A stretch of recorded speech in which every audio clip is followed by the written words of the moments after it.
Welcome, everyone, to Press Coverage, brought to you by Going for Two, part of the Going for Two Live podcast and live show series. My name is Kyle Senra. I'm your host here, and joining me is my guest for this episode, Gabe Geering.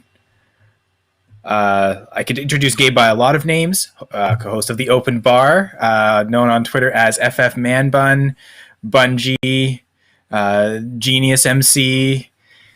J Mike does a better job of this. He was a hit as our first guest, but of course, bringing on the other half of The Open Bar, Gabe. Welcome aboard. Yeah, Mr. Geering, if you nasty, is J Mike's go-to for sure. So, man, it's wild to be on a guest. I'm already tripping on the format of just being in a guest platform, but I had to type in my name. I'm like, what do I put in for my name? Do I actually go with the FF Man Bun?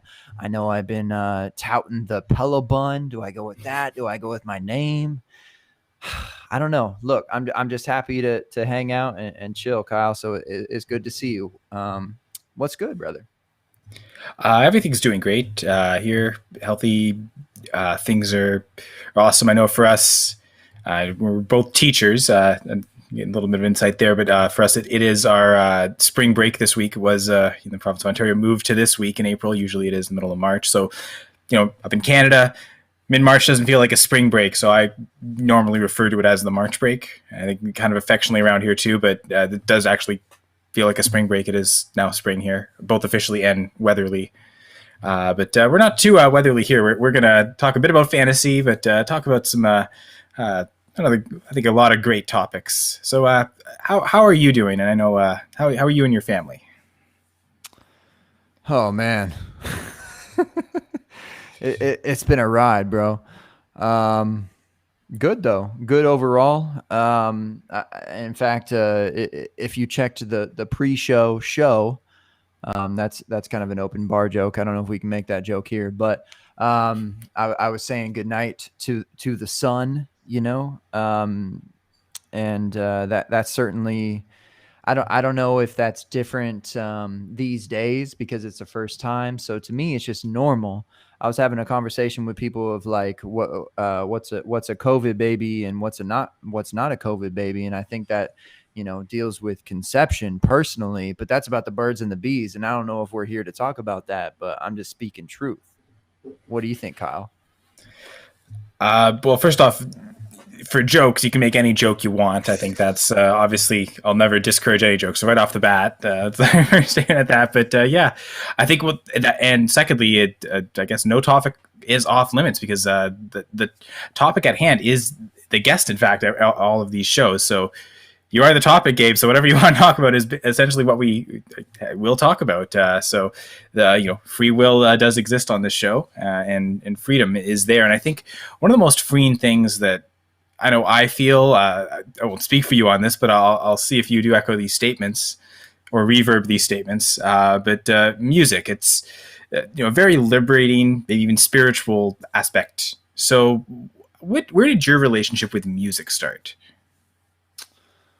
Well, a long story short, it did not start with fantasy football podcast intros. If y'all know that about me or new listeners or whatever, that I make somehow make fantasy football podcast intros in this niche audience that we've created, and very much appreciative in that regard. But I don't know, man. You just start somewhere, right? And I remember my brother influenced me a lot, listening to a lot of actually a lot of like punk rock music, I suppose. Like I feel like I should have grown up going to what were those festivals called with the punk rock festival? Warped Tour. Warped Tour. Yeah, Warped Tour. That was the thing that everyone was talking about in high school and a little bit bleeding into college a little bit. Everyone wanted to go to that. And I was very much into the punk music, like Blink-182. My brother, I guess everyone was kind of into Blink-182. That was like punk rock going mainstream, but like No Effects and Lagwagon and what was another one? Rancid. Rancid. Yeah, that was okay. So that's like another level that you could get Okay. into, that was when I started meeting my high school friends. And they would be in bands and whatnot. I was never in a band. I was in band, but I was never in a band. Yeah, of course. So I don't know where it transitioned into hip hop. Ultimately, I'm not making punk rock intros, if you haven't noticed. But I don't know how that transitioned, but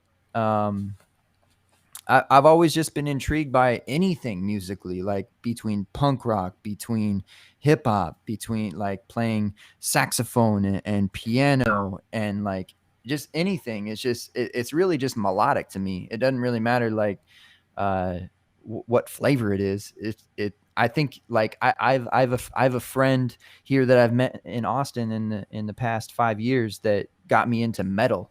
Like I'm a Pantera stan now. Like I get down with it, like, because I can just hear the melody with it, and it doesn't matter. Like there's anything with that. We got fans on. We've had literally a show on Twitter about Taylor Swift. Like anything can be musical, and that's what's beautiful about it. So I don't know. I don't feel like I answered your question. I just like went from where my roots came from, that it, Blink 182 and beyond. So that's pretty much what I wanted you to cover. So you did a good job, and it's funny. One of the first topics I did want to lean into was intros, because you recently did the intro for the Armchair Fantasy Show, which recently celebrated its 200th episode. So your intro is definitely attached to that 200th episode in particular, and now 201 and beyond. So and kudos to Jeff for all the hard work there. But it's a rockin' tune, definitely. Jammin' yo. I'm not that cool apparently. That was very band nerd like. That was very band nerd. You mentioned saxophone, because I in concert band I played baritone sax actually. Okay. So yeah, I play a little bit of that too, and tenor. I went tenor for a semester. I think baritone's tough, bro. Tough to lug around. Luckily, I didn't live too far from the school. But yeah, I've always loved bass line, so I think just that adding that in part of it, strong sense of rhythm, I think was key to helping it. So it was a good. I know that my concert professor really wanted me to play that in particular. It's like, the tenor and like the melody and stuff. It's like, yeah, but get that rhythm down, and kind of the importance of the bass line. I know with your tracks and the new intro for Armchair, great rhythm tracks. Everything seems really well produced. Love the lyrics, especially talked about running over DBs and forgotten players, and the forgotten fantasy players. It's a good segment. I love the tie-in on that show. So definitely great there. So actually you did cover all the musical stuff. I was going to ask what was the first instrument you learned how to play, but I guess you mentioned saxophone. Was there anything before that outside of singing, of course, which we all can do naturally, or most can do? So I feel like this should resonate with just about everyone, but everyone's first instrument has to be a recorder, right? And playing hot cross buns, like that has to be just in your brain at this point of.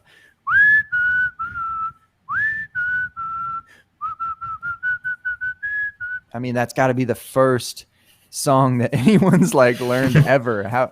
I don't know how it wouldn't be, but I mean, briefly, was that for you, hot cross buns? You know that? Yes, of course. I would think.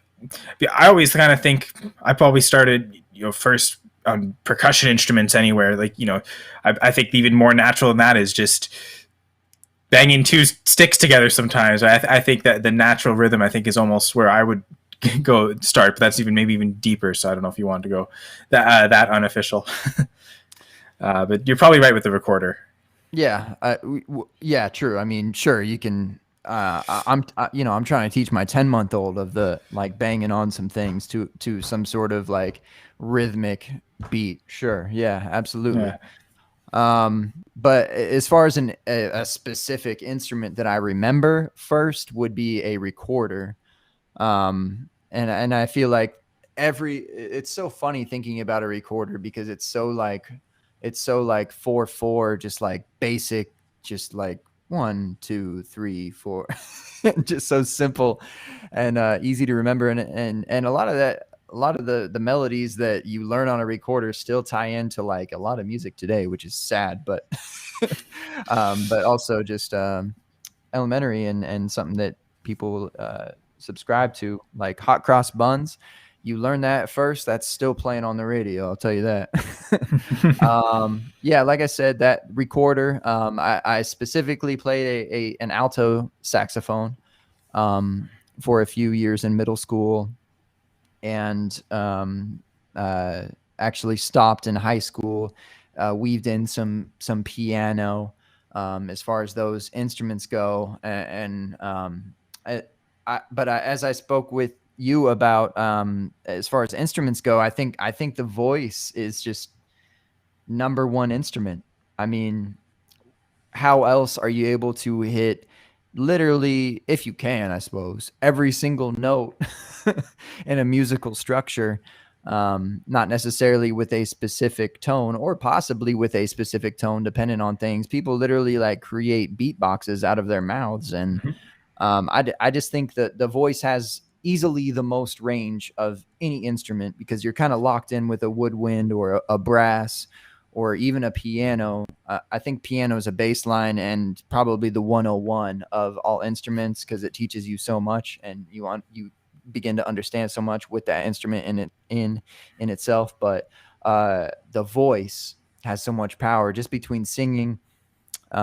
There's so many genres, obviously, and then hip hop kind of gets into that, and not necessarily, people probably don't think of rapping as like melodic, but it actually has become that way in the past 10 years. If you've been listening to any hip hop, specifically, like, I know people hate probably Drake, but like he kind of has normalized melodic rap music, which he wasn't the first to do it, but he normalized it. And I don't think a lot of people understand that it's actually quite melodic. So, and I do that a lot in my intros too. There are melodies that I'm specific to keeping when I'm writing and recording them. So I don't know.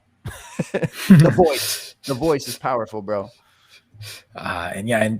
So, obviously, voice and music becomes entangled. When did you feel like you had a voice with sports? Like, when did sports start to speak to you in that same type of voice and that same type of energy, even if it is just fantasy sports? I mean, I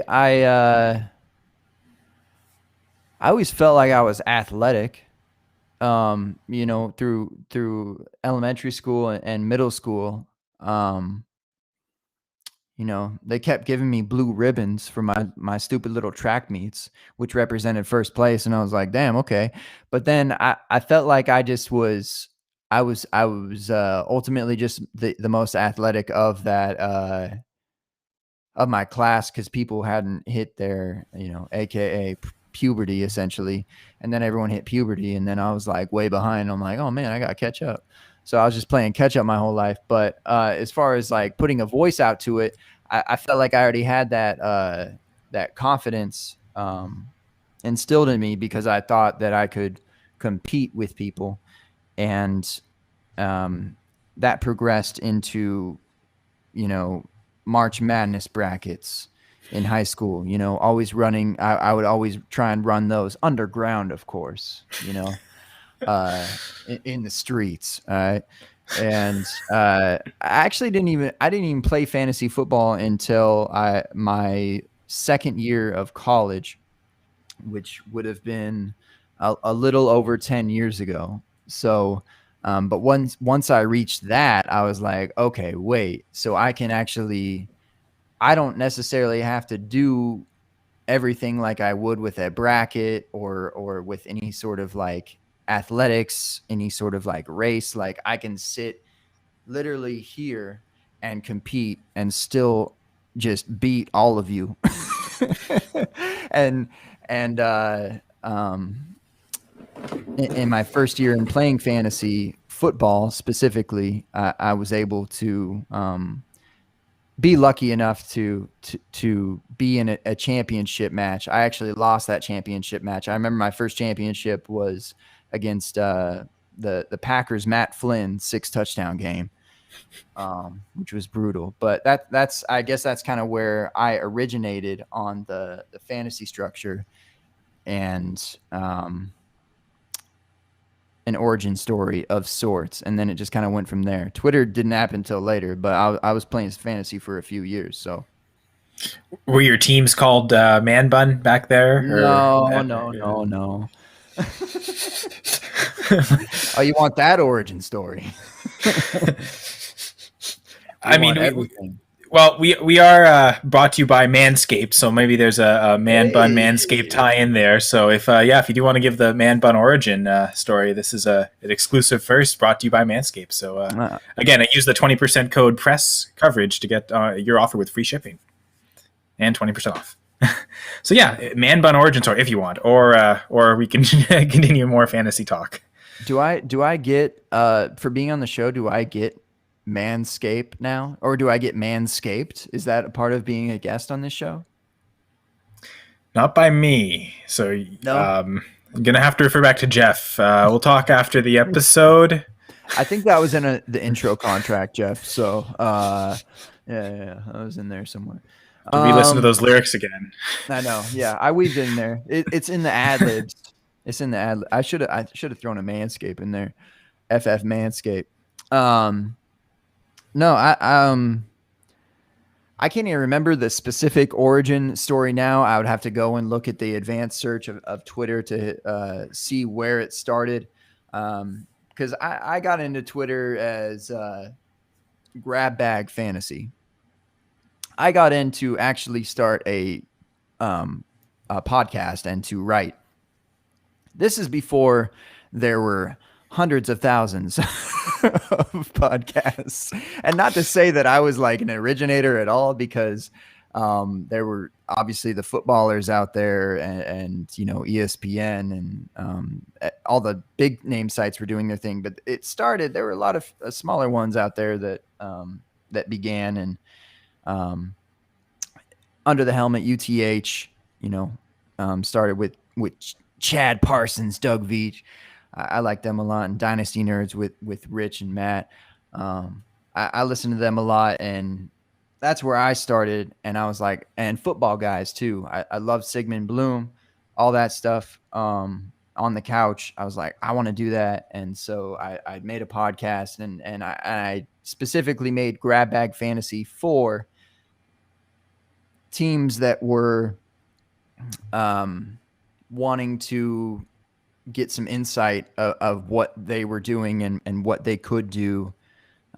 Specifically dynasty teams is kind of where I was reaching, what I could do to help them on that journey and whatnot, and bring them on the show with a quote unquote like fantasy football analyst, celebrity, or whatever the case may be. That's where it all kind of started with the Grab Bag Fantasy. I don't know where that like fell off.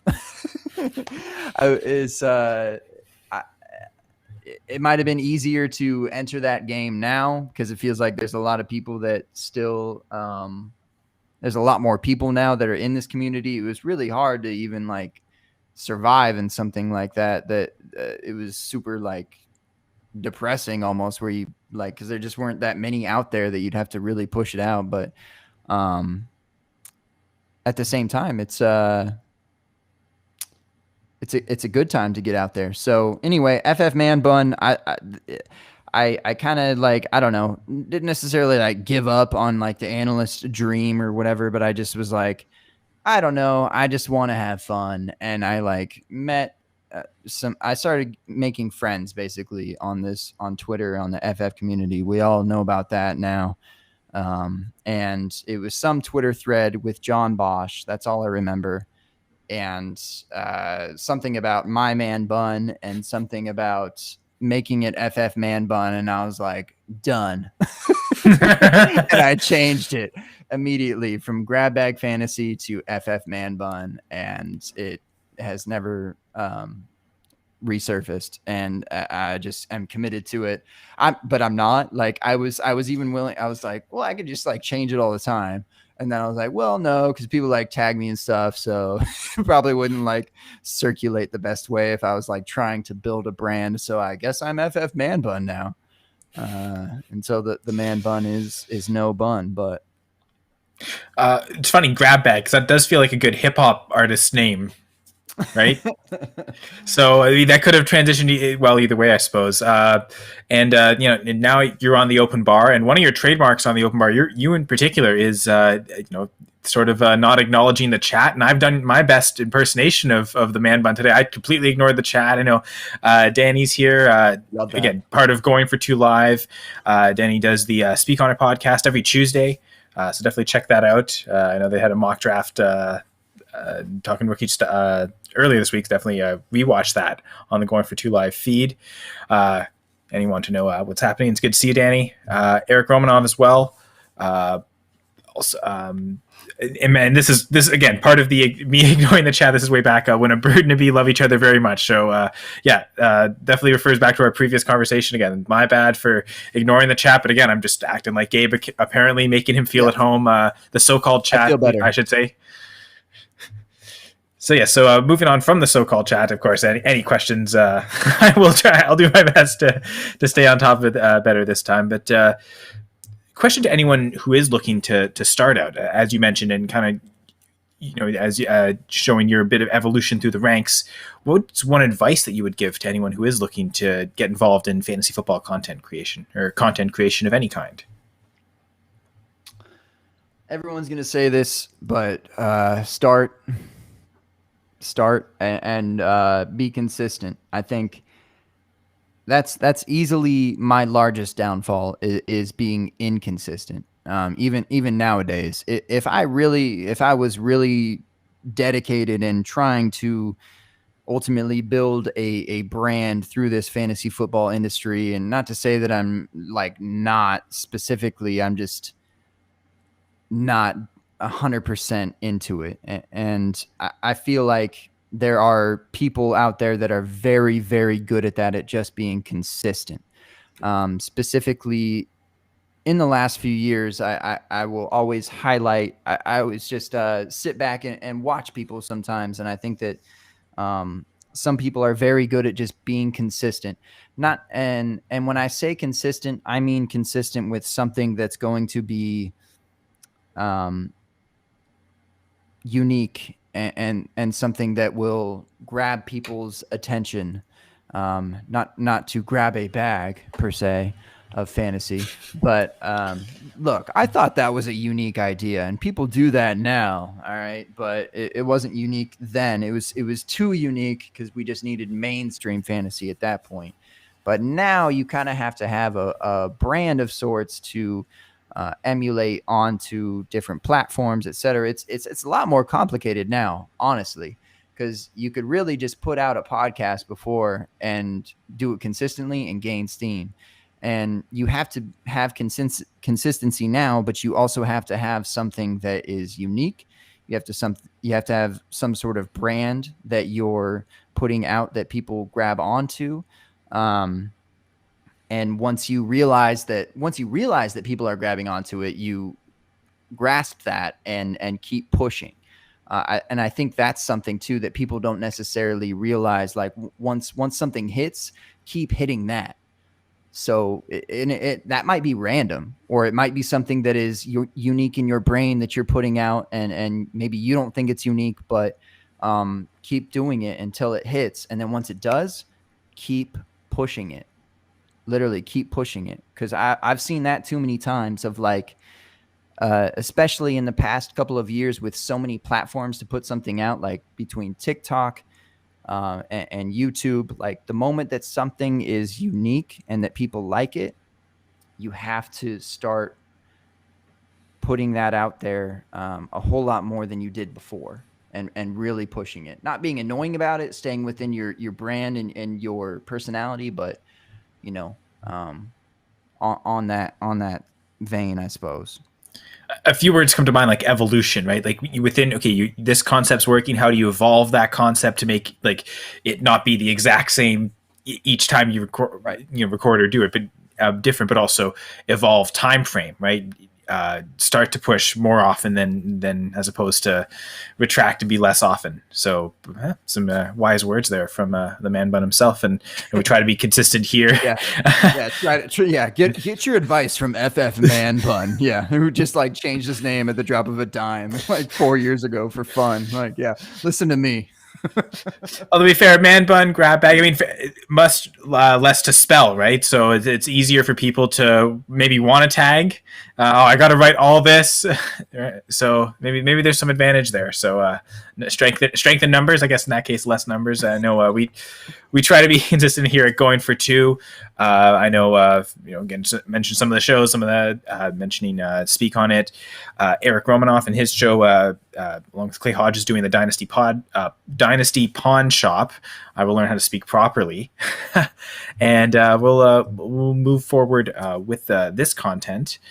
Talking about content and fantasy football, really, and just kind of how we present it and how we're instructing and teaching.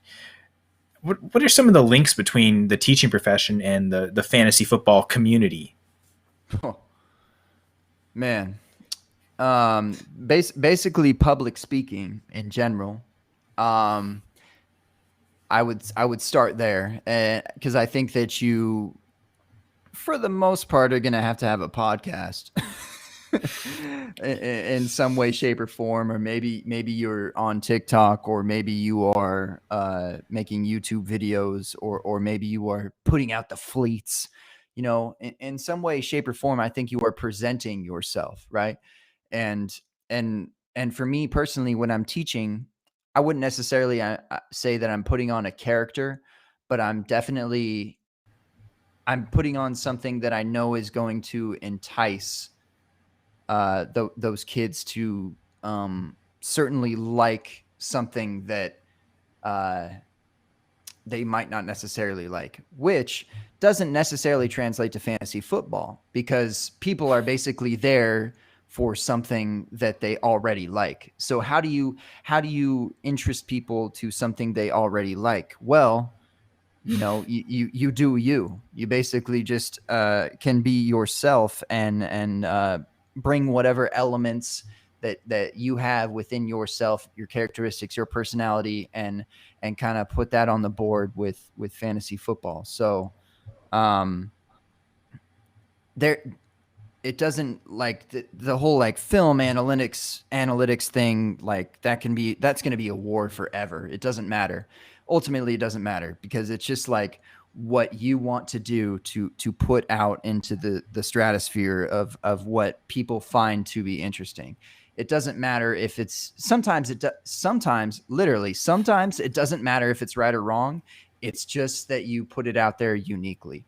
People have seen that time after time. Like, oh, this dude's a clown. It's like, okay, then why does he have, he or she have 20, 30, 40,000 followers, whatever, like, because people are going to listen to it. Doesn't matter if you're helping them. They got a brand and they're interesting. It's not that I'm necessarily like promoting that specifically. I'm just saying that's something that you can do to be successful in this space. So now I'm wondering, we've talked about music, we've talked about teaching, and obviously fantasy football, three things that are obviously a big part of your life. Do you have any hobbies outside of those three interests, or in those three components, elements? No. Okay. Only music. Only what are we talking about? Music, fantasy football, and math. And yeah, that's definitely it. No, I mean, I like I really like cocktails. I know that's not a huge thing, I think, on fantasy football Twitter, but I really enjoy the chemistry that it takes to construct something that is unique in a cocktail.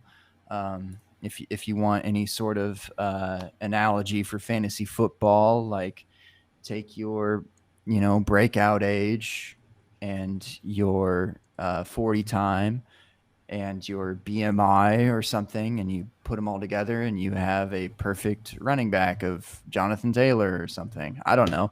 Like, I just find cocktails very interesting, and how many different things that there are, and it's cultural, and they come from all over the world, and how they're created, and there's like herbs and spices. It's like cooking that's drinking, and I think that it's underrated. So that's where I'm at with cocktails. I like TV and movies like everyone else, and I like to have opinions about them like everyone else. And I guess I just like to have opinions, Kyle. Is that a human thing? Oh, I'm definitely pretty sure. Yeah. Universally, Twitter or do not, that? universally is Twitter have weird because opinions? yeah, I think so. Universally is weird because we're only humans on Earth. So Earthiversally, I Yeah. think I opinions love are that. there. Nice. I like Thanks. that actually. That's Yeah. funny. I do too now. I just came up with it. Yeah. I was hoping I wasn't going to sound It's like a complete literally idiot. not universally. Like, why do we say that? Yeah, I know. We say it way too much for way too many things. Universally across the board, we say it too much. See, I did it again.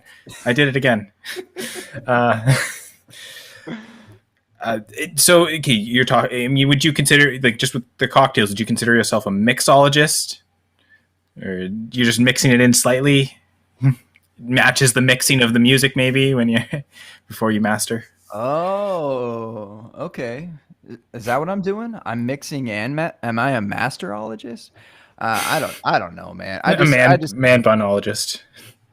see that's the thing probably about me is I'm gonna have my hand in a lot of different bags, and I don't know if I'm like super elite at any of them. I'm just kind of doing them because they're interesting and potentially useful to me.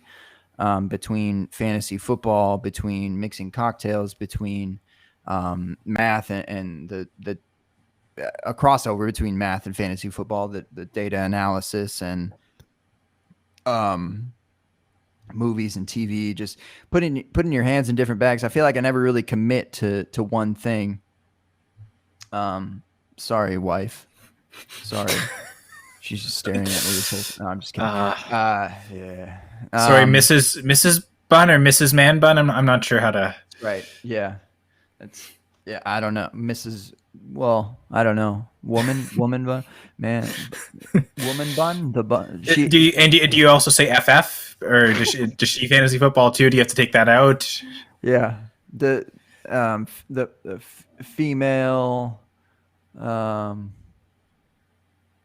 Fantastic female, I think. Definitely not fantasy football, that's for sure. There you go. Good save there. That was great. I tried to get her in to that one year, and she actually did play a couple of years, and she was successful one year. I remember she beat me one year. It was like a home league, so there were kickers and defenses. I know people hate that out here, probably on this pod, but I mean, going for two. I know. I wrote the intro. That's the song. Kickers are extra. I give them the boot. Yeah, one of my favorite bars I've ever written, by the way. But she had Packers defense one week who was like a trash defense all year, and then all of a sudden they scored like two touchdowns. Yeah, sounds like the Packers defense. Yep.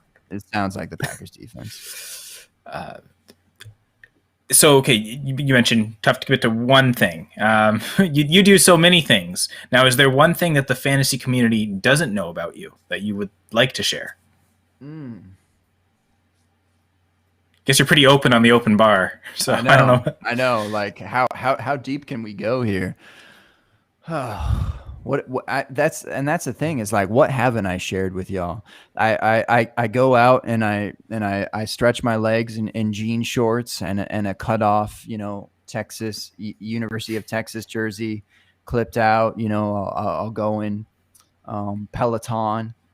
That's Pelabun. All right, that's a new brand. Okay, I'll go and flex that. Like, I don't know, man. I don't know. You're an open bun? Okay. I wouldn't say that. Yeah. That one I also didn't think about before I said. Yeah. Pause for sure. Pause. We are I'll tell live. you what. Thanks for tuning in, folks. Yeah. I tell you what. I'm not afraid. I'm not afraid of anything to put out there. But at the same time, I am entirely self-conscious of what people will think of that thing that I put out there. I'm like, was that unique enough? Was that funny enough? Was that something that will catch people's eye? Because I feel like whenever I put something out on I'm not talking about Twitter necessarily. I'm talking about like maybe a hip hop like math rap video that I'm showing to my kids. I'm like, are they gonna like this at all? Like, I don't even know.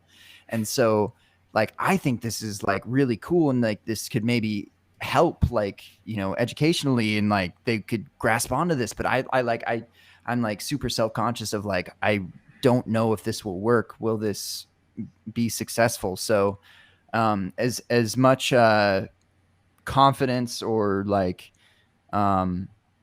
you know, easygoingness that I might emulate as far as any content that I'm producing, you know, between video and voice, I'm super reserved about how it's going to be taken. I guess that's something that you probably don't know about me.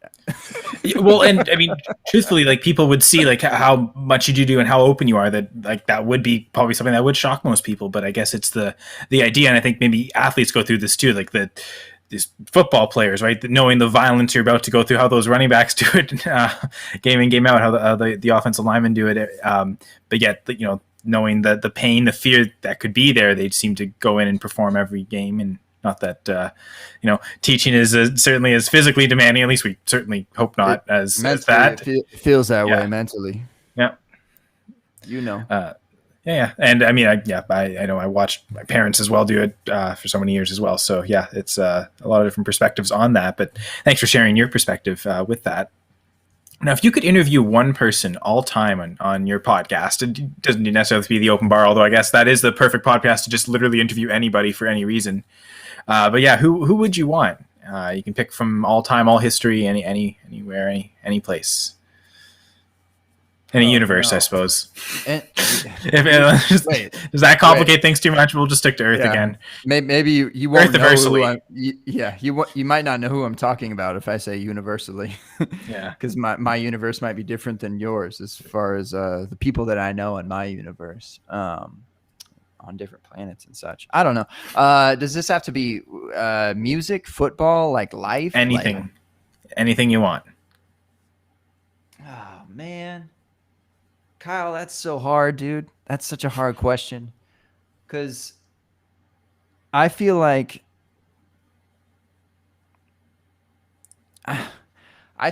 fantasy football, I bet fantasy football, a lot of people would, or just football fans in general, would probably want to talk to one of their favorite football players, of course. I think that there are, like, I am certainly a mathematician at heart, but I feel like I'm a thinker, in a general sense, just like a logical thinker, which really goes hand in hand with mathematics. You know, we preach that in mathematics, in geometry, you know, between proofs and conditional statements and logic and truth tables and whatnot. I feel like that is overlooked a lot of the time of how we approach certain fronts in fantasy football. So if, man, I'm gonna have to do a mathematician, but I don't know which mathematician. But I also want to go like philosophical at the same time. Kyle, this is tough.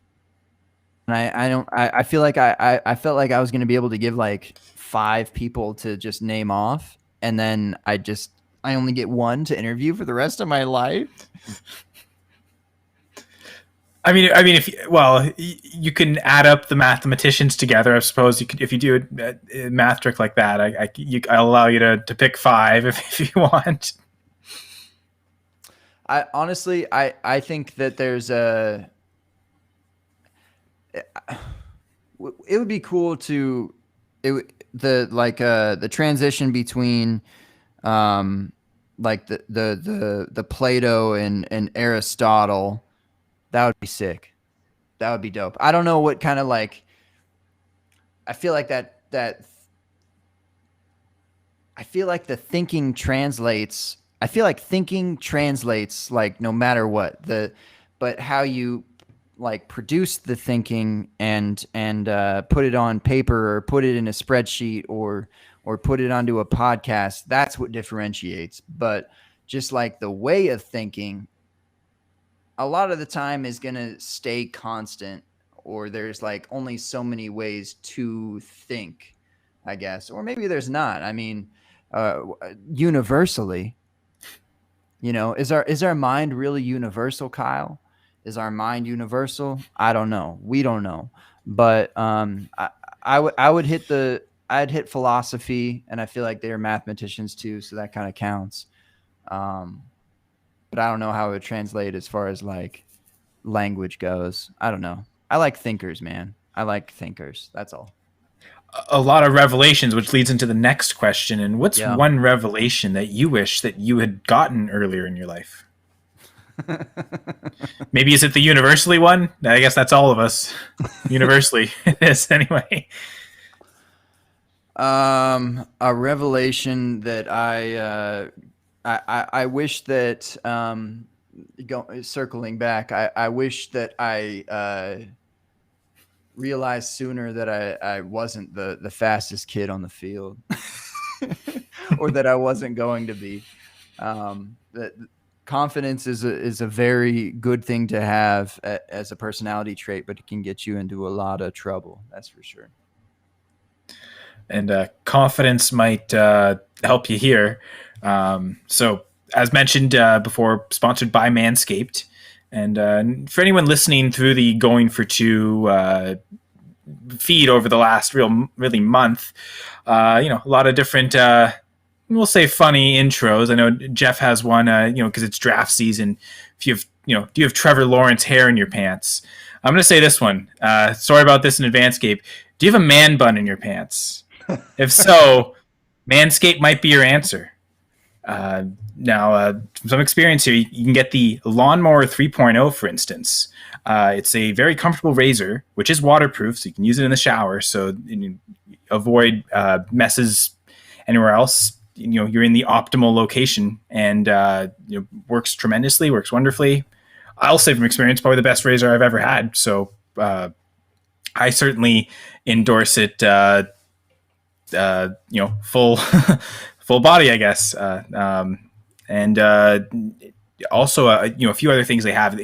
Obviously, when you're talking hair products, you're talking razor, but you're also talking oils, deodorants, and also they have a pair of really comfortable boxer briefs. And I'll say the way they're padded, they're incredibly comfortable. So comfort is certainly a thing that is important to Manscaped, and the pricing pretty comfortable as well. We can help make it even more comfortable. So use the promo code PRESS, get 20% off and free shipping on your next order. So don't be a cheapskate when it comes to your manhood. Use Manscaped. And we're back. We're going to talk some fantasy now, Gabe. So moving into the more fantasy questions, what are your thoughts on Zero RB? Love it. Okay, that's good. Any reasons why? I feel like I thought you could just say that you liked something and then not explain exactly why. I thought that's how Twitter and podcasting works. No, you definitely can if you want. We can move on. No. Totally, entirely kidding. Zero RB. Oh man, it's another thing that it's a perennial argument Ever since Sean dropped that lovely, lovely article on RotoViz. I think that zero RB should be employed in the correct years. I don't think it's necessarily something that a large group of people can do from year to year unless you like literally know what you are doing amongst that manscape. You got me on the promo. Hopefully got everyone else too. And go and get your manscaped, baby. How do I get them on the open bar? They're gonna love that. All right, so but zero RB, I feel like you have to have a certain landscape to be able to successfully draft through that. And I think 2020 was actually a good year to do that. The running backs were quite scattered, and it did have a lot to do with picking up running backs from the waiver wire, paying close attention to things. But in the past few years specifically, you had to watch because there were a lot of running backs being taken in the top parts of drafts. And now it's shifting. Well, okay, this is more of a dynasty kind of super flex landscape. Now it's shifting kind of towards quarterback. So you have to follow your drafts and what kind of the quote unquote narrative is going on. And it could be between a certain site. It could be like if you were with Twitter friends or just, regular friends, you have to understand what they're going for specifically, because zero RB won't work if you're all doing it. And it's basically a you're going to get first place or last place type of thing. But it really does matter on the landscape in and itself. And there were people. It gets a bad rap. Because they have this in their mind that if you're going to take a running back at the end in these later rounds between 7 and 12, or 5 and 12, depending on how you employ it, they think that these running backs are going to be your every week starting running backs, and they're going to have the same numbers as a Christian McCaffrey or a Saquon Barkley, or whatever the top running back is for that year. They think that because you're ignoring these top ones, that is supposed to be what we're doing, what they're supposed to produce. And really it's not. If you can find yes, you draft those guys in the first round, that's fine. It's why they're there. But the reason why the 2nd through 5 guys are left alone is because they're inconsistent, because it's incredibly difficult to predict which one of those guys are going to be elite, and they don't really happen often. And that's why you can just select the wide receivers in that, or if you're in a tight end premium, or even dependent on the league, if tight end is a type of thing that is attractive in some sort of league, like Travis Kelce kind of thing. George Kittle, that hurt this year in a couple leagues, but something like that, if you're committed to that can work too. But that's the idea, is that those running backs are far more replaceable than these elite wide receivers. So I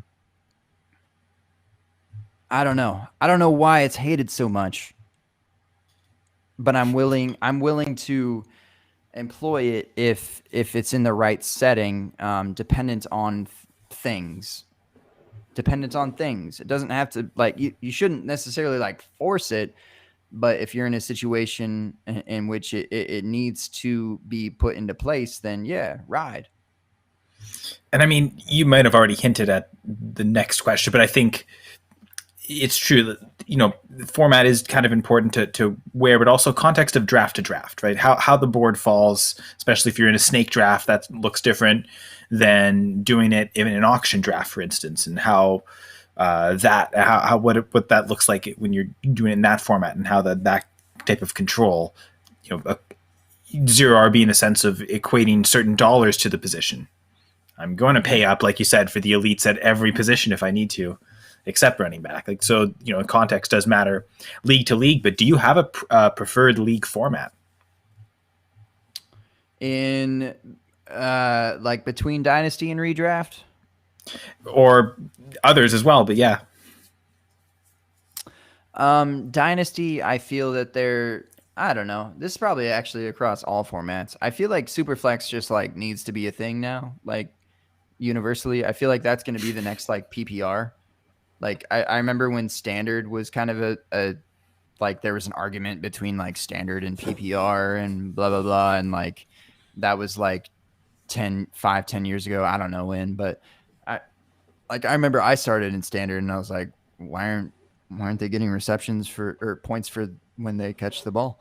And maybe they're getting too many points. And, shout out to Scott Fish for doing the first down thing. Cause I think I think PPR could eventually transform into first downs or some sort of like happy balance between that. Cause I think that's actually a better idea.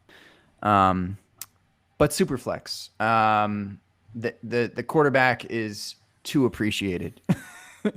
So I prefer Superflex. I don't care for tight end premium.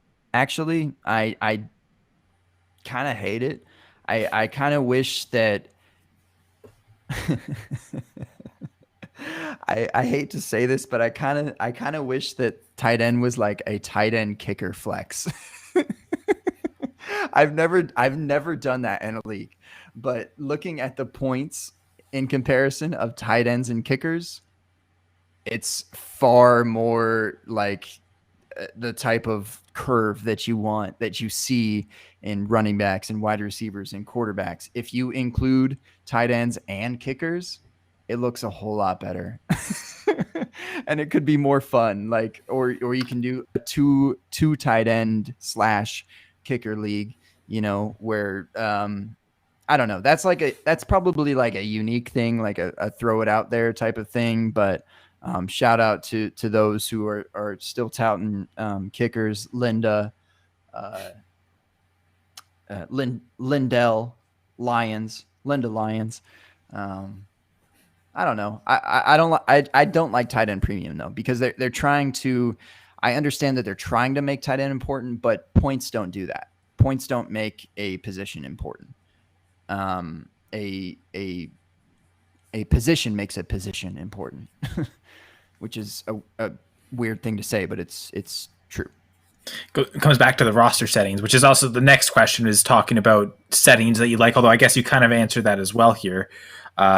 So if you want to, we'll stick on the tight end real quick. If you wanted to boost the value of tight end, you'd prefer just going 2 tight ends and making that a requirement that way. Would that be a preference there, or the tight end premium still? No, Kyle, not 2 tight ends.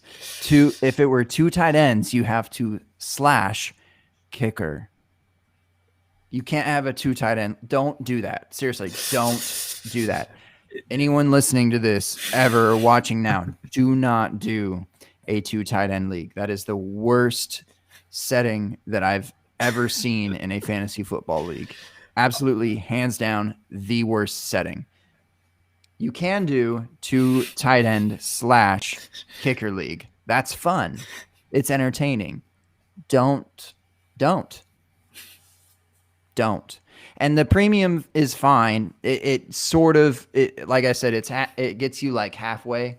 It's a happy medium of sorts, but it's the tight ends are still like irrelevant. I mean, it's the position. I know I'm being like kind of hypocritical that the position matters. So yeah, like, okay, well, add another tight end position, Gabe. Well, there's not enough tight ends to do that. World. There is enough quarterbacks to do that, but there aren't enough relevant tight ends to do that. there are enough kickers for that to matter, but it doesn't quite translate with tight ends. So I would say, I don't know, man. If there was some sort of perfect world where you could like start a wide receiver like 2 or 3 on a team, like somehow in tandem with a tight end, like that would be cool. But like the tight end position is so bad for fantasy. It's like not great for the NFL because it's basically another tackle. And offenses are so diverse between running and passing that they're that in between that just don't get the love that they maybe should or maybe shouldn't. I don't know. Is that where I'm supposed to say like don't draft Kyle Pitts or something? But no, I'm sure I'll say that enough, to be honest. Yeah. Well, I mean, it's funny because the guest in the previous episode, Scott Connor, he commissions a league, 2 tight end and tight end premium. So I feel like you would just absolutely despise that. I love Scott, but you can't do 2 tight end leagues. You just can't. There's also a bit of a point per carry in that league as well, just to add an extra wrinkle. I don't mind point per carry. It shouldn't be too high, but I think that's an element that could be built in. And look, all right, look, Kyle. There's no perfect league settings between how many QBs, running backs, wide receivers, tight ends. There's no perfect setting for how many points each of these positions are going to get. 100%, never going to happen. But you can learn how your league is built, and you can learn those know your rules. John Bosch, know your rules, and adapt and understand those rules and conquer. That's if you, one of my buddies in one of my first dynasty leagues that I started, he said, "Give me the rules and I will win." And it's like it's like not even that cool of a quote, but it's like he did. He literally like won like 3 out of the 5 years that we've had this dynasty league. And I'm like, I mean, you and speaking of, this is a league where it was 0.5 points per carry, which is absolutely nuts. But those were the rules that were presented to him. So what did he do? He drafted David Johnson, and this is 5-6 years ago. He drafted David Johnson. He drafted Le'Veon Bell. He eventually drafted Alvin Kamara. So it's maybe there's some luck built into that because of the rookie picks or the whatever, but like, give me the rules and I will win. You can't have a one-track mind for these leagues that y'all are playing in. So it doesn't matter what I think. It doesn't matter what rules or whatever that I want, because you just play with what you're given and go and win. Yeah, that's a really good point. Yeah, not box yourself into one format, playing in different formats. And, I've back to Scott Connor's portfolio approach. You play in enough leagues, you base your player rostership on the league settings. I want these players in these leagues with these settings. I want these players in these, and that's how you target your trades and things like that. So, listener question here, Gerson Aguirre. What's up, G? You got Gabe and Gerson, so that's funny. Gerson wants to know: would you draft Kyle Pitts top 5 in a rookie draft? So 16-team, 1 QB dynasty league, full PPR, no tight end premium. So you'll be happy with that, Gabe. So would you draft Kyle Pitts top 5? I'll let you go first. So when it becomes 16-team, you almost add a premium to the tight end a little bit. In the fact that 12 is kind of your standard of sorts, but it's still 1 QB.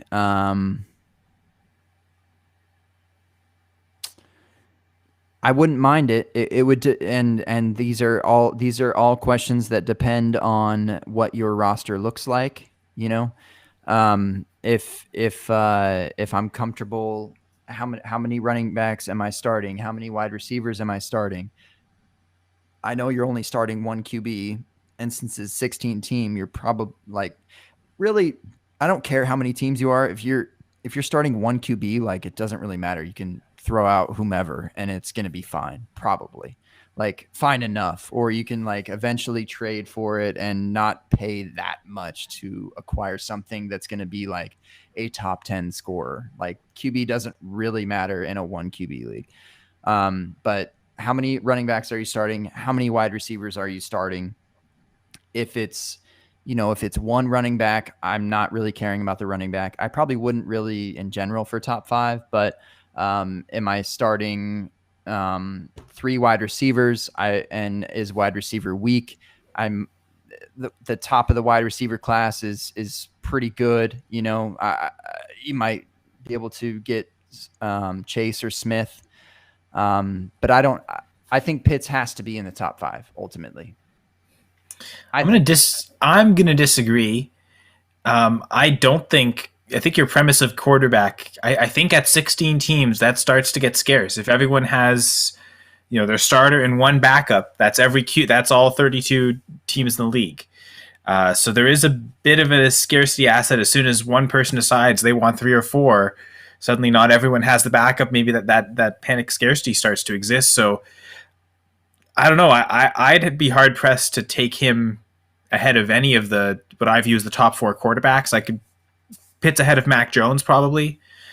Just doesn't, at least from what we've seen, doesn't possess that rushing floor as a quarterback. So him even in a 16 team, I wouldn't be too interested in Mac Jones. Even in a 16 team, he's probably not in the first round for me. But I think I'd go all the other 4 quarterbacks at the very least. And like you said, Gabe, it depends on the rosters. I think so, yeah.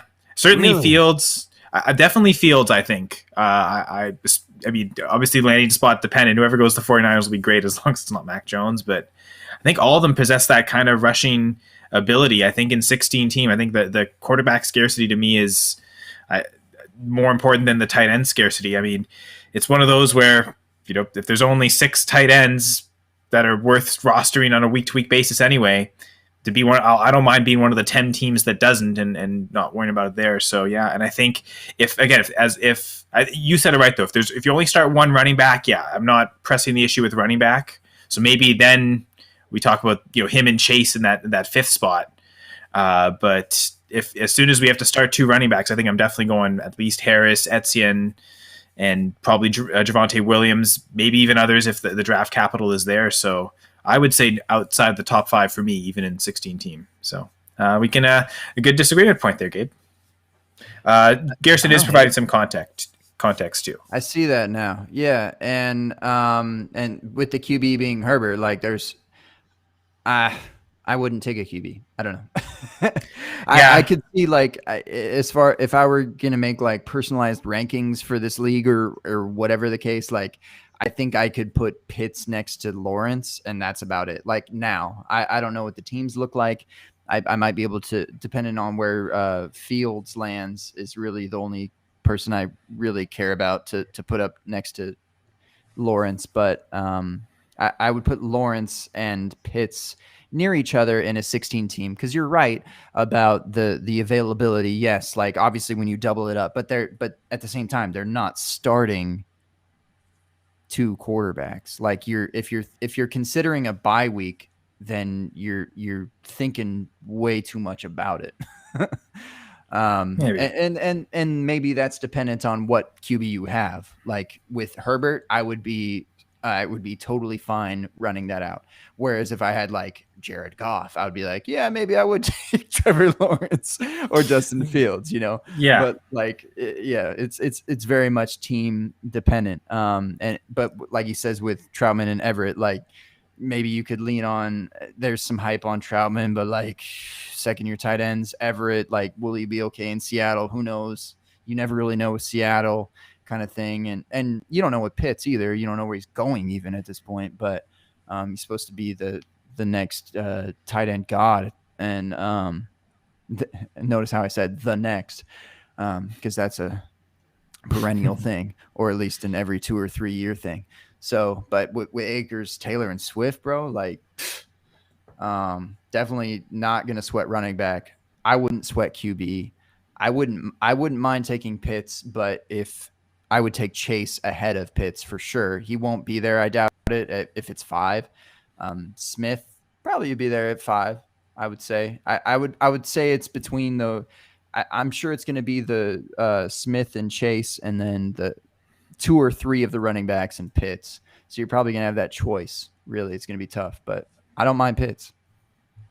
I don't. Yeah, I think that context has maybe shifted a little bit.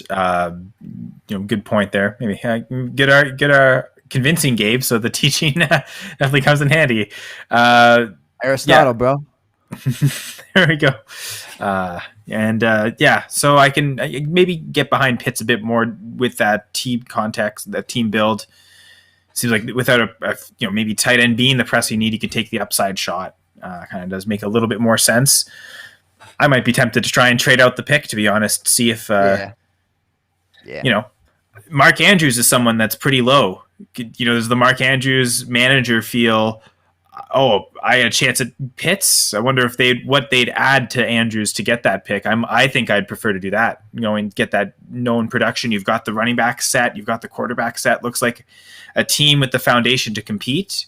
I'd probably want to. I think a tight end upgrade now is probably in order, as long as the wide receiver core isn't too thin. Knowing Gerson, I don't think he's usually he probably has a pretty deep wide receiver core. So if that is the case, tight end probably does make sense. But I might look for Mark Andrews. I think that's someone I might look to a lot this year. That might be my answer to a lot of questions. Is Mark Andrews? I'm supposed to be asking though, not answering. So I like the trade idea though. I like the trade idea. Yeah, always be trading. Always be trading. That's definitely the goat of one of your intro songs. Thank you. I like that one too. I love Goat District, man. They keep coming asking for more. Yeah, another great Canadian content, right? So I always the obligatory. Yeah. But yeah, I want to know about. I think you're itching to answer this too. Your all-time fantasy QB1, RB1, wide receiver 1, and tight end 1. So. If there's any fantasy players that you want to tout out for that, you can go pure. I know you're a math guy, so maybe pure numbers, but right. You can go with whatever ranking system you would like for that. That's tough because I feel like I have to. I could play within my watching football era. But of course, we're here to play fantasy, which is with only. I watched football for 20 years, but I've played fantasy football for 10, which is kind of really all that matters, I guess. QB is kind of tough because I just don't care about QB. My second year of fantasy, I was I told you about the first year where I lost in the championship to Matt Flynn with his 6 touchdown debauchery. And I don't know, for whatever reason after that, I was like, I want a quarterback. And I know this kind of builds into what is speaking in drafts. That year specifically, a lot of people were taking QBs in the first and second rounds of fantasy drafts, and one QB fantasy, and this is redraft, and one QB fantasy drafts, which is these days absolutely insane. Like you might take one or two in your home leagues, definitely not in your professional leagues. You won't see even Pat Mahomes or Lamar Jackson go in the first or second round, maybe in the second round. Maybe depending on the league settings or whatever. But I'm telling you, 8 QBs went in the first 2 rounds, and I wanted a QB so badly because I was just abused by QB because the year before I think it was the highest QB scoring that we have seen in fantasy football. I think it was the highest scoring until 2 years ago. Until Mahomes. Yeah, exactly. As a collective, it was the highest scoring QB season. So that rolled over to the next year. It's just recency bias, bro. You've got to understand that these things translate to the next year, and you can't fall for that trap. And I fortunately learned that early, that aspect of it. I'm still learning. I'm not saying I've learned it all, but I'm still trying to learn. But that's certainly one thing that I did learn quickly. Fortunately, I took Matt Stafford in the first round of a fantasy draft, a redraft league in my second year. Because wasn't he coming off like a year? No, wasn't he coming off a 5,000 yard season or like one of his a great year with Calvin Johnson? So, yep, best year, 100%. So QB is tough for me to say because it's probably more of a dynasty type of question.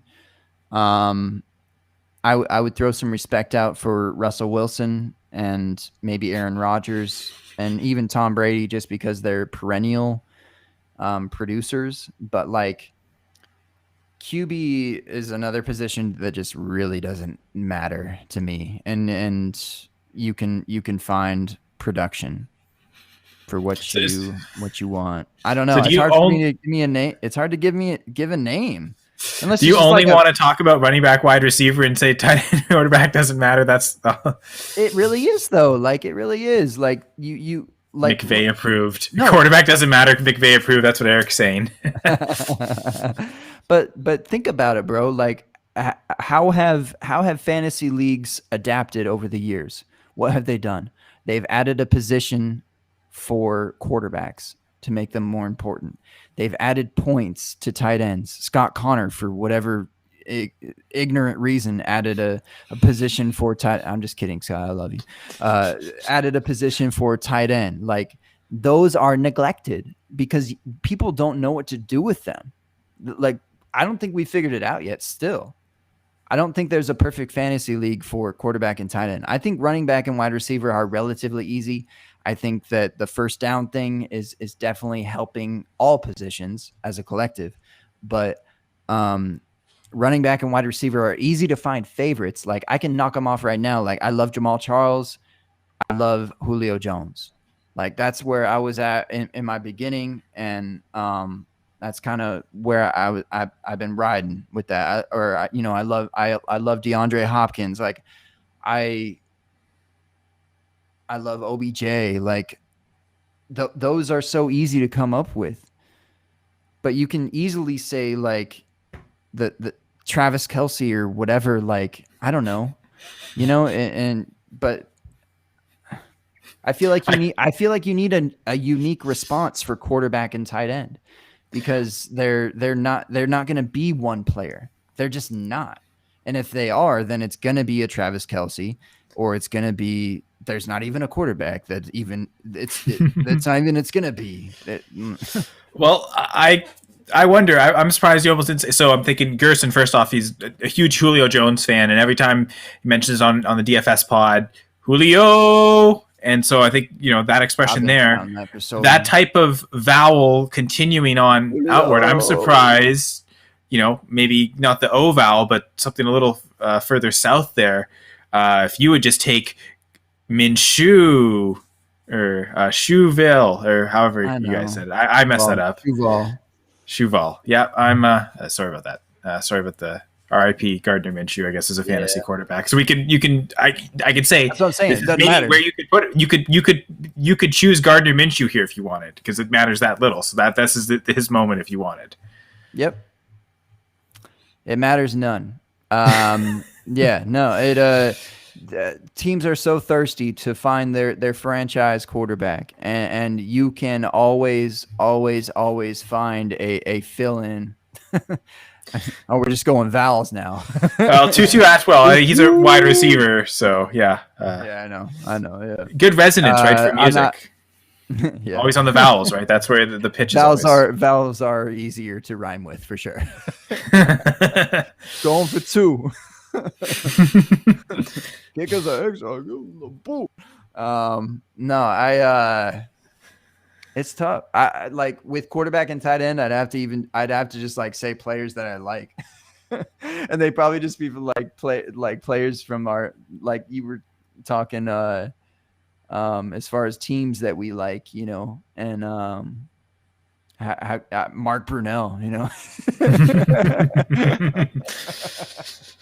so it's like Mercedes Lewis. I know Mercedes Lewis. Like who? Yeah.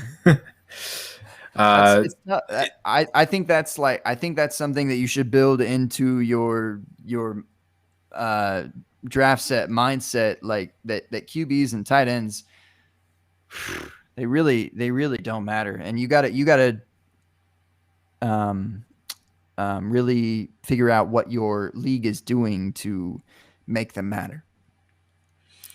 And it's funny. I think the draft you were talking about, where you took Matthew Stafford first overall, was probably 2012, right after the Matt Flynn year. I remember that was my first year in fantasy in 2012, and my first ever draft, Tony Romo, second round. Yep. So definitely was part of that train as well. Lie. So yep. So anyway, so enough of that. Did want to move over to the final section of the show called High Fives, and because you like music so much, I thought we would focus all 5 of the top 5 questions on music. So going to start off with your top 5 artists or bands. You can combine the two if you would like. Oh boy. Now I feel like a phone, like, man, I feel like I have to hit like, cause I started like, I started listening to punk rock when I'll listen. I do listen back every once in a while, or I'll listen to whatever, bad Blink-182 album that they put out. But, man, I feel bad. Like if I wouldn't put a punk rock band in there, or apparently I listen to metal now. And I listen to Taylor Swift. I've said so many like artists. I'm so phony, bro. Like I've said all these artists, and then I'm just gonna name 5 hip hop artists right now. Hey, there's a reason you make the hip hop beats, I suppose. The music never lies, right? Yeah, music don't lie. All right. I will say, okay, I feel like this is just personal. So, J. Cole is my number 1 artist. He's strictly hip hop, but I felt like J. Cole kind of grew up with me, like to a degree. Like I followed him since like MySpace. Like I was following his mixtapes since MySpace. Like I listened to every single stupid track that he had with only 1,000 plays. And for him to like blow up like he is, for me to see him in a concert with, 20, 30,000 people is like, that just feels different to me. Like that's just weird, it's like you see you go to some college, or if you're hyping up some 4th, 5th round rookie that you watched every single game of that dude that had a 2,000-yard season back-to-back years, and you knew who he was, but no one else did. James Robinson, for example. Like I felt like J. Cole was literally an undrafted rookie. How I saw him on MySpace with just 1,000 plays on his songs, like this dude was just a sleeper. And now he doesn't seem like that at all. He's like, there is J. Cole, Drake and Kendrick, and people put them like as the top 3 in hip hop now. And I'm like, that is crazy to me. And Kendrick's a little bit on that same list for me. I got into him a little bit later, but his name wasn't even Kendrick. He would be in my top 5, by the way.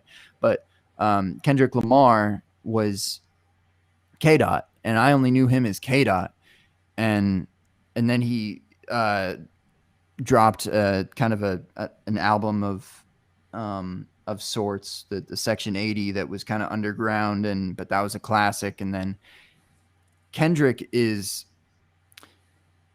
depending on what Kendrick's like next 2 songs are going to be, or sorry, 2 albums are going to be, he might be like labeled as like the greatest rapper of all time. Like it's incredible to have 4 albums in a row that are like good, like no matter what good, like tomato meter on your Rotten Tomatoes, like 95% good. Like that's really hard to do in music in general, really even more difficult to do in rap music. And that the motherfucker won a Pulitzer. Like, are you kidding me? Kendrick's nuts. All right, sorry, I didn't see this. Do I have a favorite Jake? I do. So the first J. Cole song that I ever heard was Lights Please. And that wasn't even it's on his first album, but that actually wasn't originally on his first album. It was on one of his first mixtapes. And that is also the song that J. Cole played for Jay-Z for him to get signed to Rock Nation. And it's like an incredibly simple song. The beat is just so laid back, but the energy that you feel on that is just like something else. Like it's not even the rhyme schemes are different. It's just like, I don't know, like J. Cole kind of reminds me of like a rest in peace to DMX. He kind of reminds me of like a laid back DMX. Like he puts energy into words that, and I was just telling my co-host J Mike this about DMX, that he puts energy into words that don't have energy. And that's what J. Cole does for me. And he's developed into something that's melodic, and I've learned a lot from that, of hip hop being more melodic. So I've made this really long about my high fives, but J. Cole and Kendrick are there for sure. Kanye is there. Outkast is there, and I would probably put Drake there out of respect, I guess. But so thanks for hitting that and also answering Gerson's question of your favorite J. Cole song. Yeah. And he actually, Gerson says he thought J. Cole was the second coming of Kanye West. So and J. Cole produced everything. And it's incredible that he is one of that you can put him in like the quote unquote top 3, and that he produced every single one of it, or well, not 100%. He produced, probably 80 to 90% of his albums. Didn't have a feature for 4 of them. And how do you do that? It's insane, especially in hip hop. Like hip hop is built on features, really. Like it's about bringing in those big names or whatever hot verses and competing and trying to get verse for verse with people. And some of those albums he produced entirely on his. J. Cole's crazy, dude. He's incredibly underrated. It's nuts, but and people are saying he's top 3 and he's underrated. So that's lets you know how amazing he is. I know, but yeah, he like if you were gonna rank the 3, like between Kendrick, Drake, and J. Cole, because I feel like that's like I don't know, it's just kind of a thing that people say in like the hip hop like world or subreddits or whatever, that it's like Cole, Kendrick, Drake, and Cole's gonna be 3. Cole's gonna be 3, probably 90% of the time. All right, so maybe we'll push that 10% a little higher. So how about your top 5 favorite albums? And I wonder if it'll be from a lot of those same artists you just mentioned. That's what's crazy. Is like I don't even know if I could put 2014 Forest Hills Drive for J. Cole in my top 5, but I don't know if I could do that with any of his other albums. Because it's more of a collective discography for me. Like I wouldn't do, like if I could do top 5 discogs, I would put Cole in there. But if I'm going to put top 5 albums, I'm not going to put 2 or 3 of his albums in there. Actually, probably every album that I'm going to list here are going to be from different artists. So I couldn't do it from even my top artist in J. Cole, and that's. Which shows the depth of the musical world, really. Yeah, no, entirely. Yeah, and Kyle, I love you, and I love lists, but I also hate lists because whatever top 5 that I'm saying is probably like my top 5 of what I am saying in this hour of this day. Like it might change tomorrow. So stamp this at April 15th. What are we? 10 p.m. basically, 10 p.m. ish. Just to give you your comfort time. Yeah. But I put 2014 Forest Hills Drive in there from J. Cole. I have to pick a Kendrick album. But Kendrick's really good. I probably put To Pimp a Butterfly in there. I have to put I feel stupid for putting like the same artist that I have for the same albums, but I really vibe with Aquemini for Outcast. I don't know if you did this same question with J Mike because I didn't listen to that episode, but he might have said the same thing. I didn't do the albums question with About J Mike, I don't think. But Yeah. I think I did. I'm pretty sure he did mention Outkast as one of his top 5 artists or bands. So yeah, Absolutely. Yeah. some synchronicity there for sure. Yeah. Take Care from Drake. Or maybe Nothing Was the Same. Maybe that one's better. But Take Care just kind of resonates because it was like, it was just a good time in life to listen to that album. So that kind of hits more. It might not be the better album, but it's a better album for me. That's all that matters, Kyle. Yes, it is. Again, it's your show. Everything that I know, that this you is say my matters. show. Yeah. What am I at? Four albums? Did I do 4? think so. Did I do 5 yet? Who is my other artist that I liked? Actually, I think you did just say. Yeah, you had I guess you had your main 3: Outkast, and yeah. Is there a Kanye album? Is there? Kanye album.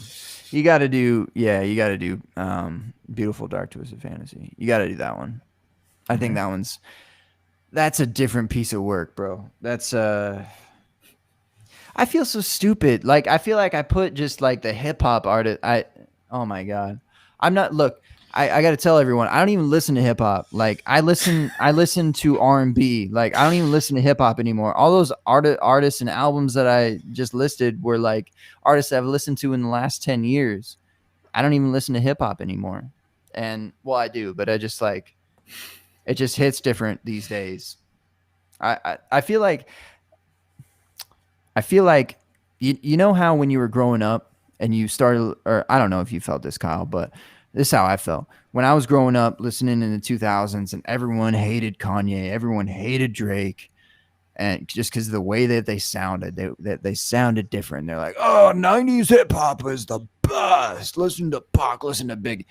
Great artists, great albums. I could put them on there. I could put them on there the next day, tomorrow. You know, this is just how I feel right now. All right.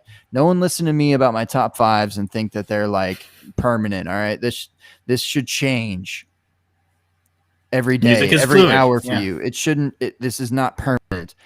But this is how I feel now, kind of getting into sort of that stage of my life where I am listening now to this day and age of hip hop music, and I enjoy certain artists from this day and age, but I certainly still like what I grew up on, you know, between the 5 that I just listened, between artists and albums. Still like the 90s, but it's just funny how like a decade lives with a person, I guess. And I hate it, but I love it. And that's, and you know, it's fine. I think albums are always meant to be kind of a time capsule of a certain time. That's why I've always liked it, as opposed to just greatest hits, the artist. No, I really want to know what's the artist or what's the band feeling at this particular moment to make this entire project, which we again consume as an album. Yep.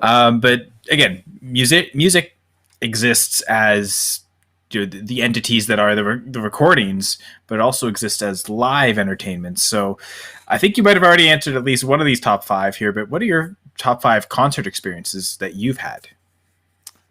Rihanna was dope. I saw Rihanna. She Sweet. was dope. She was so dope. People like all the like kind of pop crossover stuff that people might hate. You have to go and see a show like that. Like you really do, just to see what they do to like entice a crowd. Like it might be corny to you. You might not even like the music, but just what they do visually is like actually incredible to make a show out of it. Because like I've been to hundreds of hip hop shows, and like a lot of them just rap.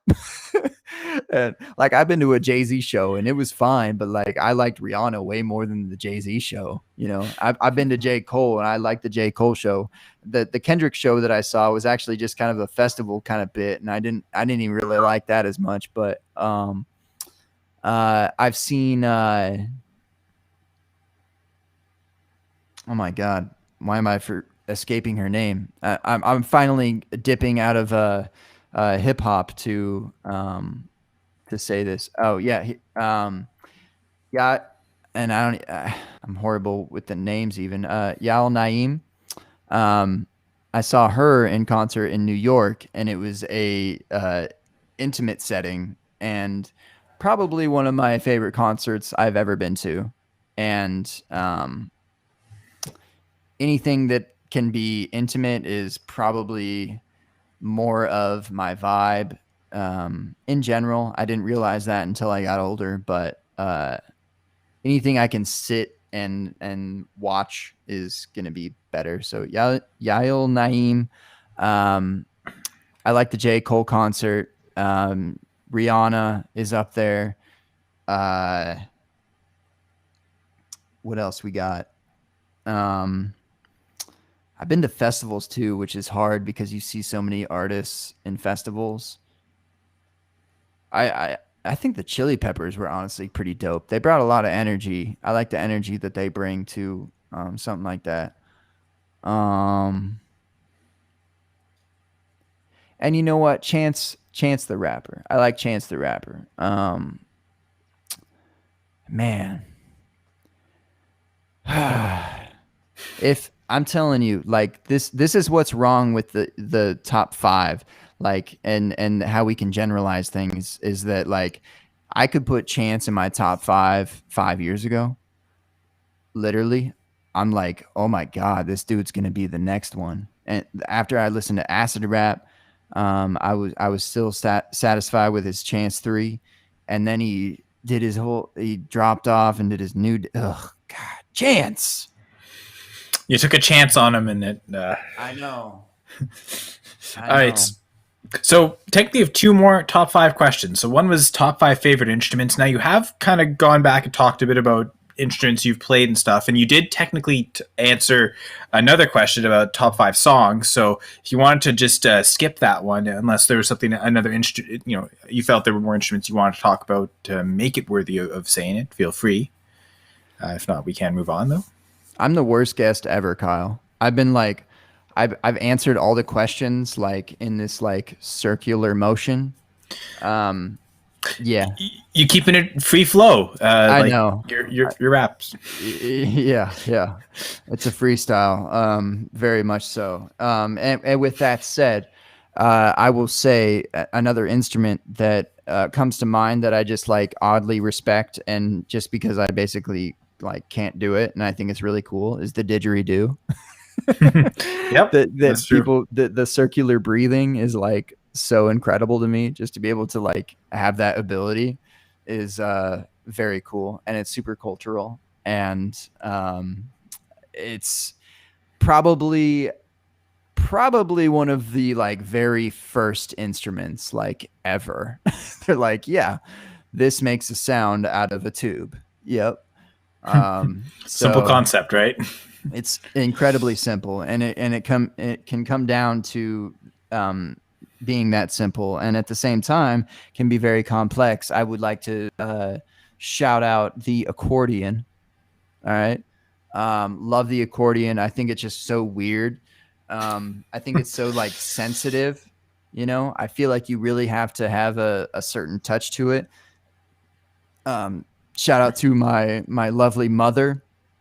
She a few years back, she literally took accordion classes and started to learn it a little bit, and she would play some live, and I just think it's just with the piano vibes to it, but also this like pressing motion that you have to like, with pressure you have to get it a certain way to get it the right note, and how much and how little, and etc. Like I don't know. Accordion's good. It would fall right in there with like bagpipes too, kind of. I think they're right there. I think those are interesting. But piano, I think, is a 101, like I said earlier. I think everyone should learn the piano, and I think that like everyone should also just take choir. That should be like a requirement. A requirement. Yeah, that was brilliant. Yeah. Here we Genius. are. I know. Should be a requirement. And Bun genius. I know. I saved that one for y'all. No, it's just like a treat for anyone who stayed an hour and a half, which I think we definitely are the longest episode of this. So I'm sorry. You I hope you regret. Look, I regret nothing. When I'm on another show, y'all got to regulate me because I've been regulating people for 3 years on the open bar. I never get to speak. And those are usually 2.5 hours long. So good job there. Yeah. Again, yeah. With I'll make it a little longer. Talk about back in Portugal. My grandfather used to play the accordion. Apparently, it was quite a weekendly gathering. So I guess that's part of where I got my musical genes from as well. So, awesome. The accordion is great. Accordion to both of us. Hey. All right. So finally, top 5 vocalists. So you mentioned the aspect of singing. So okay, we and I think maybe this does kind of deserve some splitting. So we'll go a little bit longer. If you wanted to do top 5 rappers, although I guess you kind of talked about it with artists. So you really, if you want to just focus on pure singing, let's move away from the rapping, from the hip hop, and pure just vocal. Finally, I can. Yeah. So free yourself. Yeah. So Drake, because he sings. So you want me to rank my singers that I did with the rappers, but just in singing order? Got it. Oh boy, this one's tough. I love R&B so much. I probably have to go back to, I don't even know if I can do like a top singer that I like the most. That would be tough for me.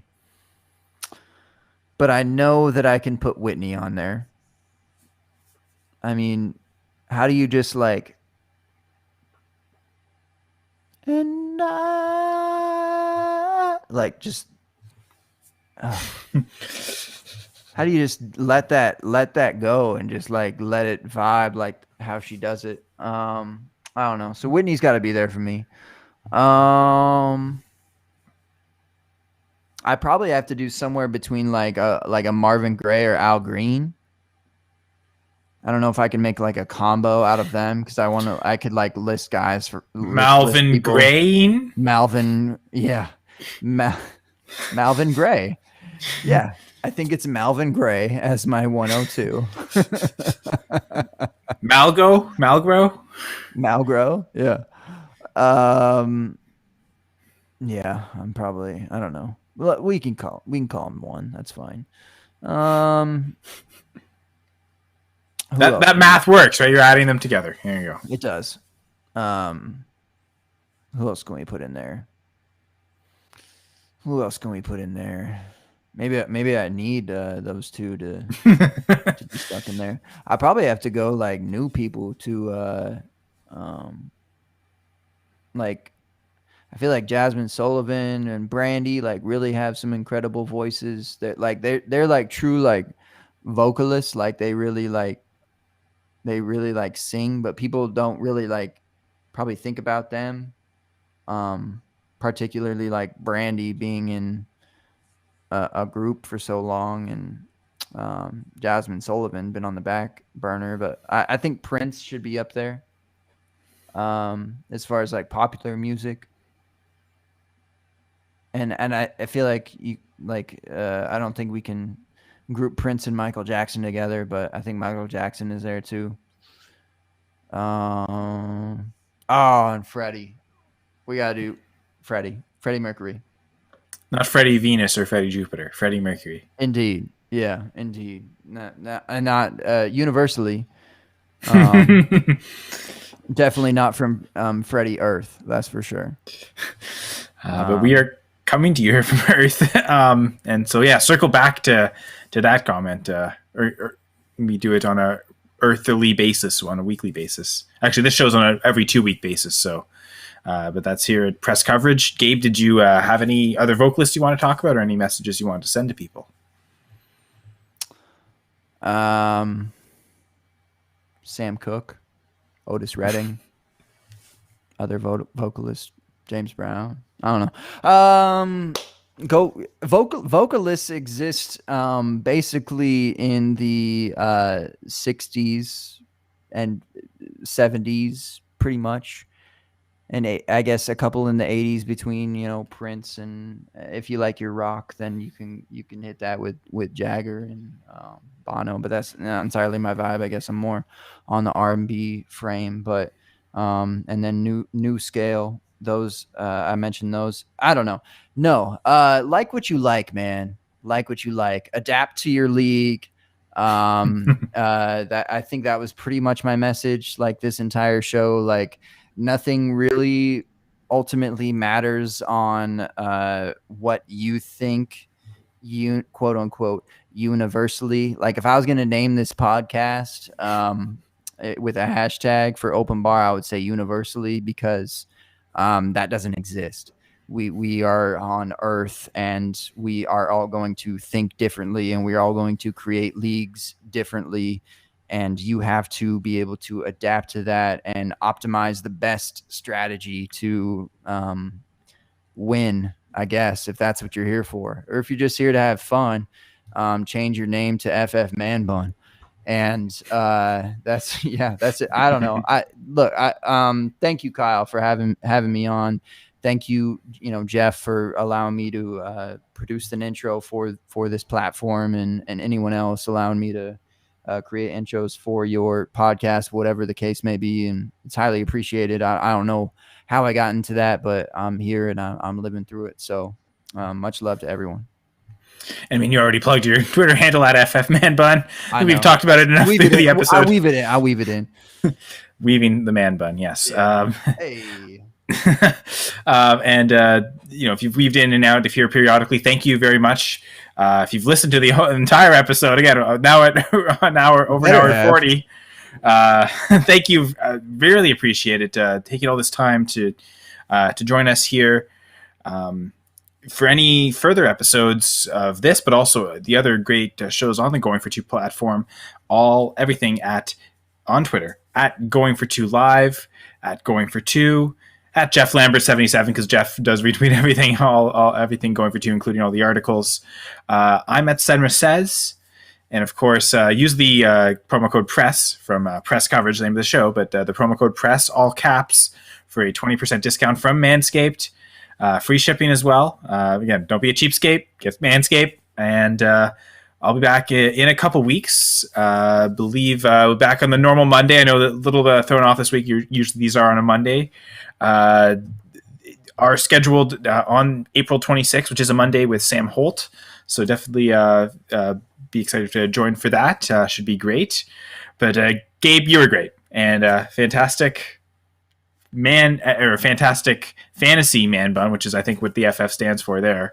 Maybe not. Maybe that I went too far. That's the good thing. It's the end of the episode, so I can just get out of here awkwardly. If you have any further messages now, you can if you want, or you can just leave me to weave in and out of man bun control. I would love for you to just leave out of this episode awkwardly. I think that would be a good vibe. Okay.